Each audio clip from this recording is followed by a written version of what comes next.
Hello everyone, welcome to movie decoders Hindi. और आज हम लोकी सीज़न 1 एपिसोड 1 को हिंदी में कवर करने वाले हैं। वीडियो स्टार्ट करने से पहले अगर आपने हमारे चैनल को सब्सक्राइब नहीं किया तो हमारे चैनल को सब्सक्राइब कर दीजिए और बेल आइकन भी दबा दीजिए ताकि आप हमारी वीडियो सबसे पहले देख सकें। So without any further delay let's get started. तो इसकी शुरुआत होती है सन 2012 में अवेंजर्स की टाइमलाइन में, जहां पर हम देखते हैं कि सभी अवेंजर्स ने चित्तौरी आर्मी को हराते हुए अब लॉकी को पूरी तरह से पकड़ लिया है। लेकिन वहीं पे हमें एंड गेम से रिलेटेड कुछ सीक्वेंस दिखाई देता है जिसके अंदर आयरन मैन और एंट मैन मिल के टेसरैक्ट को चुराने की कोशिश करते हैं। लेकिन तभी लिफ्ट से उतर के आता है हल्क और गलती से टेसरैक्ट लॉकी के हाथ पर लग जाता है और तभी वो वहाँ से खुद को टेलीपोर्ट करके गोबी डेजर्ट मंगोलिया में पहुंच जाता है। वहाँ पहुंचने के बाद कुछ लोग उसे देख के हैरान हो जाते हैं। फिर वो उनसे अपनी लैंग्वेज में बात करने लगता है, लेकिन तब उसे पता लगता है कि इन लोगों को इंग्लिश नहीं आती और थोड़ी देर में वहाँ पर टेलीपोर्ट होकर कुछ पुलिस वाले पहुंच जाते हैं जिनके लीडर का नाम होता है हंटर B-15 और वो उसे कहता है कि वक्त की छेड़छाड़ी के इल्ज़ाम की वजह से आपको गिरफ्तार किया जाता है।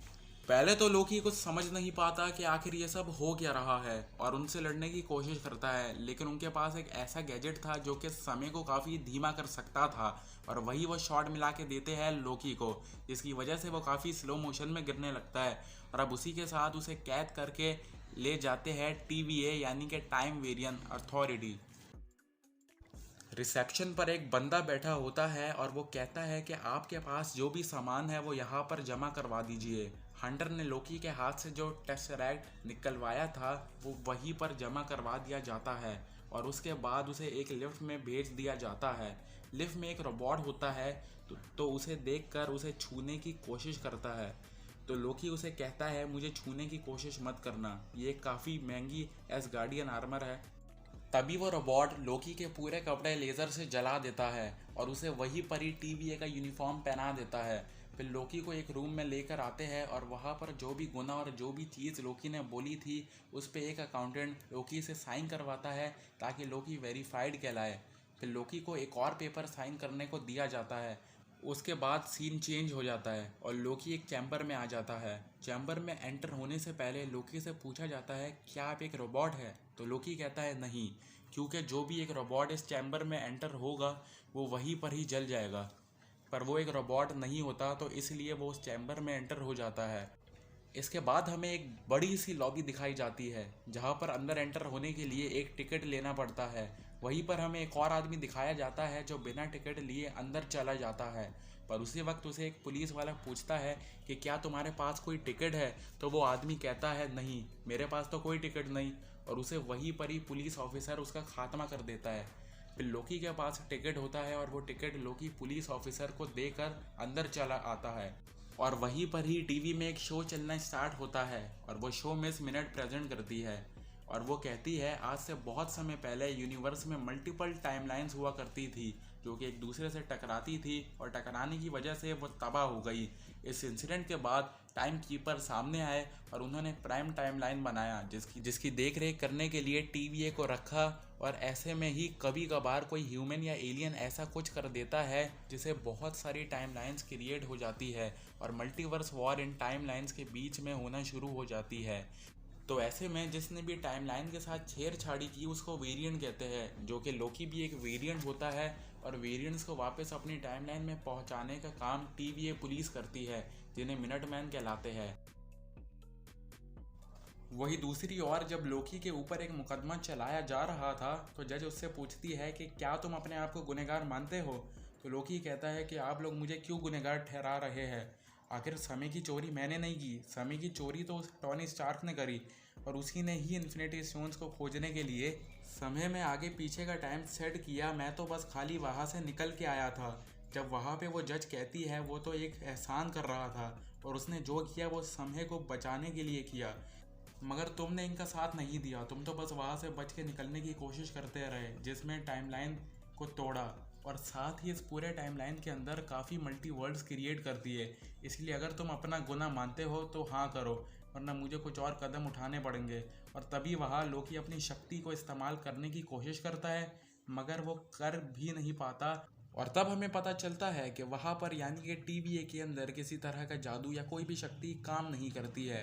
एक तरफ तो फिर लोकी को रीसेट करने का आदेश दे दिया जाता है, वही उसी समय पर मोबियस पहुंच जाता है और वो उससे कहता है कि मुझे उससे बात करने दीजिए। मैं जानता हूँ कि ये सब खतरनाक है, मगर अगर आप मुझे एक मौका दे देंगे तो शायद मैं आपके काम में कुछ मदद कर पाऊँगा। मोबियस को उससे बातचीत करने का एक मौका मिल जाता है। वो उसे एक रूम में लेके जाता है, उससे उसकी यादें दिखाता है और कहता है कि आखिर तुम इतनी शरारतों के देवता क्यों माने जाते हो? तुम्हारे अंदर इतनी शरारत आई कैसे? क्या तुम्हें लोगों को परेशान करना पसंद है? तो लोकी कहता है नहीं, मुझे शरारत करने का शौक नहीं, ये तो बस करने का काम था जो मुझे करना पड़ा। और वो वहाँ से भागने की कोशिश भी करता है, लेकिन मोबियस के पास था एक टाइम ट्विस्टर मशीन, जिसकी मदद से वो बार लोकी को अपनी चेयर में बिठा दिया करता था। कुछ ही समय बाद वहाँ पे हंटर पहुँचती है। मोबियस आपको किसी काम से बाहर आना होगा, और जब वो बाहर आके अपनी जेब से उस टाइम ट्विस्टर को चेक करती है तो पता लगता है कि लोकी ने उसे वो टाइम ट्विस्टर चुरा ली है।